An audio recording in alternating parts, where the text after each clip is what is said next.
Dan, as CIO of the ASX, I'm sure you see a number of themes both within the organisation itself but also in the client ecosystem. The report this year sort of really drew out the fact that a lot more businesses are allowing IT decisions to be perhaps made outside of the traditional IT function. What are your thoughts on this?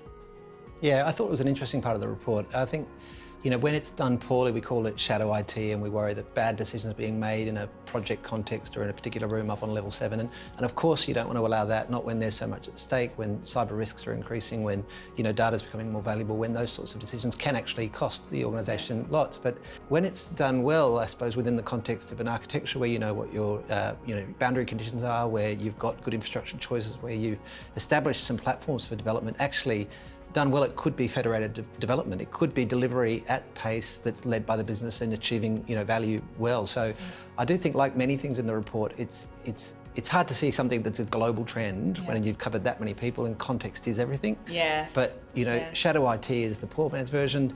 Business-led or federated delivery, actually I think that can achieve fast value. Yes, and what are the benefits that you've seen from perhaps business-led or federated development? Well, I suppose it's that you're closer to the customer, you're closer to value creation, you're getting the sort of cross-functional teams that we're all sort of aspiring to in many contexts. So I think it's about creating the boundary conditions where your delivery teams, whether they be made up of business and technology people, are allowed to go fast and actually just deliver value quickly for a customer. Yeah. One of the other things that I thought was interesting was the increase in spend. For CIOs generally. So there tends to be a little bit of apprehension and I guess conservative spending in many parts of the world at the moment, but not in IT. It seems to be increasing. What do you think might be driving that?